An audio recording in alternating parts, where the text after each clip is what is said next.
मेरे पीछे आपको एयर एम्बुलेंस का जहाज नजर आ रहा होगा। इस एयर एम्बुलेंस से आप किस तरह फ़ायदा हासिल कर सकते हैं, आम शहरी किस तरह फ़ायदा सकते हैं। कोई एक्सीडेंट हो गया है, कोई बुलेट इंजरी है, कोई इस तरह की चीज़ है जो क्रिटिकल पेशेंट है कि बाय रोड शिफ्ट करने में उसको 10 से 12 घंटे लग सकते हैं, या वो इस पोजीशन में ही नहीं है कि उसको बाय रोड शिफ्ट किया जा सके। तो आप आईसीयू या सीसीयू से पेशेंट लेकर आएँ और उसको उसी सारी फैसिलिटीज़ के साथ जो है किसी भी पाकिस्तान में एयरपोर्ट से हम यहाँ शिफ्ट कर सकते हैं। शहरी किस तरह एयर एम्बुलेंस से फ़ायदा ले सकते हैं, पैसे लगेंगे, कितने पैसे लगेंगे, क्या राबता नंबर होगा, जो बुनियादी सवाल है इस सवाल से। अगर आप देखें तो पाकिस्तान में ज़्यादा ज़्यादा 5% लोग होंगे जिनकी अफोर्डेबिलिटी होगी कि वो इस लेवल की भी एम्बुलेंस को अफोर्ड कर सकें। ये पाइपर सैनिक का जहाज़ है, इसमें टोटल 6 लोगों की गुंजाइश होती है। इक्विपमेंट का जहाँ तक है तो इवन सक्शन मशीन्स जो कि किसी भी अच्छे आईसीयू में चीज़ें या सीसीयू में अवेलेबल हो सकती हैं, वो इसमें अवेलेबल है। आप देख रहे हैं न्यू डिजिटल और मैं हूं अंजार अहमद समदानी। मेरे पीछे आपको एयर एम्बुलेंस का जहाज नज़र आ रहा होगा और अब मैं आपको बताता हूं कि इस एयर एम्बुलेंस से आप किस तरह फ़ायदा हासिल कर सकते हैं, अपने मरीज़ों को बलूचिस्तान से सिंध या सिंध से बलूचिस्तान किस तरह ले जा सकते हैं। इस हवाले से मज़ीद तफसीलात स्काई विंग के CEO इमरान असलम साहब से जानते हैं और इस एयर एम्बुलेंस के हवाले से मज़ीद तफसीलात भी इनसे जानते हैं। सर, एयर एम्बुलेंस जो है वो पहले भी है, लेकिन स्काई विंग ने एक एयर एम्बुलेंस जो है वो इंट्रोड्यूस कराई है, तो बताइएगा इस हवाले से क्या तफसीलात हैं और आम शहरी किस तरह फ़ायदा से। शुक्रिया अंदर, आपने सही कहा कि एयर एम्बुलेंसेज अवेलेबल हैं और दो के हमारे मुल्क की 250 मिलियन पॉपुलेशन है और अभी टोटल कराची में मिला के 5-6 एयर एम्बुलेंसेज डिफरेंट टाइप की अवेलेबल हैं। लेकिन आप ये देखेंगे इस आबादी के हिसाब से मतलब अभी हम वो रिक्वायरमेंट पूरी नहीं कर सकते कि जिस हिसाब से पेस चेंज हुआ है लाइफ का और जिस हिसाब से अब मतलब रिक्वायरमेंट्स बढ़ती जा रही हैं और कोई एक्सीडेंट हो गया है, कोई बुलेट इंजरी है, कोई इस तरह की चीज़ है जो क्रिटिकल पेशेंट है कि बाय रोड शिफ्ट करने में उसको 10 से 12 घंटे लग सकते हैं, या वो इस पोजीशन में ही नहीं है कि उसको बाय रोड शिफ्ट किया जा सके। तो ये एयर एम्बुलेंसेज उसके काम आती हैं और quick repatriation of patients from one place to another. और इसमें बेहतरीन किस्म का आईसीयू और सीसीयू वाला इक्विपमेंट होता है जिसमें ऑक्सीजन है, वाइटल साइन मॉनिटर है। क्रिटिकल कंडीशन को जो है वो मेंटेन रखते हुए अस्पताल पहुंचाने की जो है वो कोशिश की जाती है। जी बिल्कुल, आप आईसीयू या सीसीयू से पेशेंट लेकर आएँ और उसको उसी सारी फैसिलिटीज़ के साथ जो है किसी भी पाकिस्तान में एयरपोर्ट से हम यहाँ शिफ्ट कर सकते हैं। ऑल्दो कि इनिशियली हम ये सर्विस लिमिटेड रख रहे हैं फॉर सिंध एंड बलूचिस्तान, क्योंकि अभी हमारे पास दूसरा जहाज़ है और इसके बाद एक तीसरा जहाज़ आ जाएगा तो उसको फिर हम एक्सपेंड करेंगे थ्रू आउट द कंट्री इंशाल्लाह। आम सवाल होगा शहरियों का कि शहरी किस तरह एयर एम्बुलेंस से फ़ायदा ले सकते हैं, पैसे लगेंगे, कितने पैसे लगेंगे, क्या राबता नंबर होगा, जो बुनियादी सवाल है इस सवाल से। ये तो बड़ा टिपिकल सवाल है क्योंकि जब भी एयर एम्बुलेंस का नाम आता है या जहाज़ के ऑपरेशन का नाम आता है तो it is not cheap to operate. इसमें पायलट्स हैं, जहाज़ों की मेंटेनेंस है, इंश्योरेंस है, and there are so many things involve. तो ये डेफिनेटली चीप तो नहीं होती है, इट इज़ एक्सपेंसिव। लेकिन अगर हम इसको इंटरनेशनली कंपेयर करें तो आप ये समझें कि जो इस वक्त कॉस्ट इंटरनेशनल आती है इन सारे ऑपरेशंस के ऊपर, उसका हमारी जो कॉस्ट है डोमेस्टिक ऑपरेशन के लिए, क्योंकि छोटे जहाज़ हैं ये सिर्फ डोमेस्टिक ऑपरेशन ही करते हैं, इट इज़ 10% ऑफ दैट।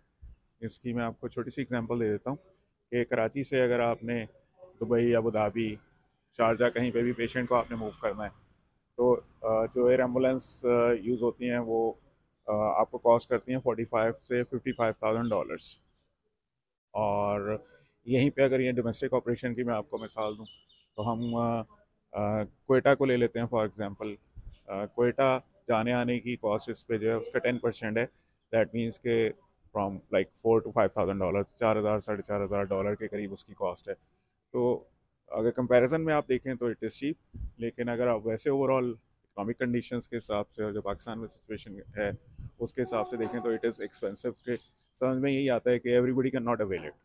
अच्छा, ये बताइएगा सर कि इस जहाज़ के हवाले से क्या तफसीलात हैं और इस जहाज़ के अंदर जैसे आपने इक्विपमेंट्स की बात बताई, कितने पेशेंट्स आ सकते हैं और क्या। अच्छा, ये मैं आपको बताता हूँ, वो एक बात बीच में रह गई थी रिगार्डिंग कि अफोर्डेबिलिटी ना, जी आप ये देखेंगे इंसानी जाने तो वो बेशक कोई पैसे वाला है या नहीं है, कोई अफोर्ड कर सकता है या नहीं कर सकता है, वो सब बराबर है।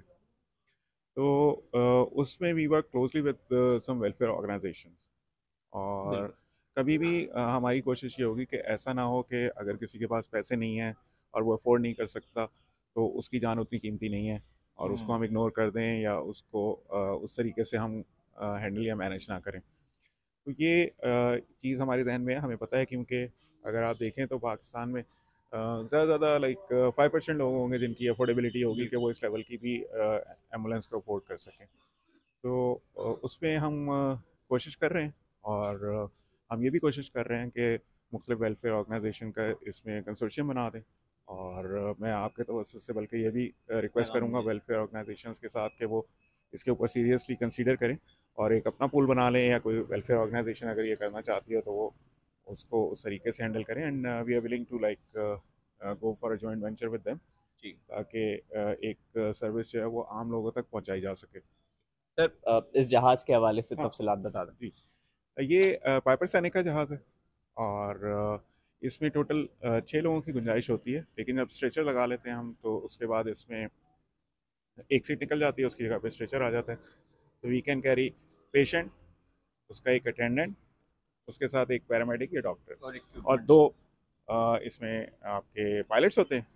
इक्विपमेंट का जहाँ तक है तो इसमें लाइक ऑक्सीजन होती है, इसमें वो वाइटल साइन मॉनिटर होता है, डिफिब्रिलेटर होता है, you name anything, even suction machines, जो कि किसी भी अच्छे आईसीयू में चीज़ें या सीसीयू में अवेलेबल हो सकती हैं, वो इसमें अवेलेबल होती हैं।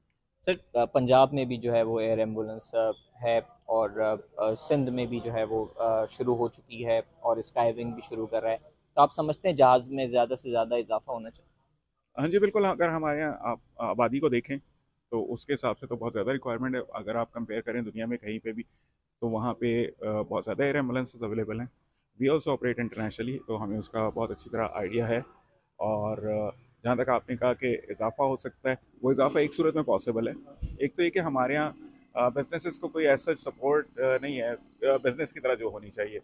लाइक अगर आप बैंक्स में चले जाएँ, किसी इन्वेस्टमेंट कंपनी में चले जाएँ, तो they are not going to lease, और वो इसको एंटरटेन ही नहीं करते एज ए बिजनेस। अब जो भी यहाँ पे इन्वेस्टमेंट होती है या जहाज़ लेकर आना है, ये क्यों इंडस्ट्री ग्रो नहीं करती? अदरवाइज़ तो ये छोटे जहाज़ हैं वो नॉर्मली आम लोग भी रख सकते हैं। वो इसीलिए कि ना तो कोई मतलब गवर्नमेंट का इंटरेस्ट है और ना ही बैंक्स का इंटरेस्ट है। बैंक्स को तो बस इससे मतलब है कैश रखवा दें वहाँ पे और कैश उनके पास आता रहे।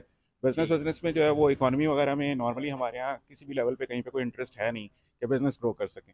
तो जब तक ये वाली चीज़ें नहीं होंगी, और फिर उसमें इंश्योरेंस कंपनीज का होता है, जैसे वर्ल्ड वाइड अगर कोई पेशेंट का इस तरह मसला होता है तो नॉर्मली जो पेशेंट्स की इंश्योरेंस होती है वो इस कॉस्ट को कवर कर रही होती है। तो वो हमारे यहाँ तो ये वाली चीज़ है नहीं। तो आई वुड से कि मतलब हेल्थ कार्ड वाला सिस्टम हो, इंश्योरेंस वाला सिस्टम हो, जहाज़ ज़्यादा हूँ।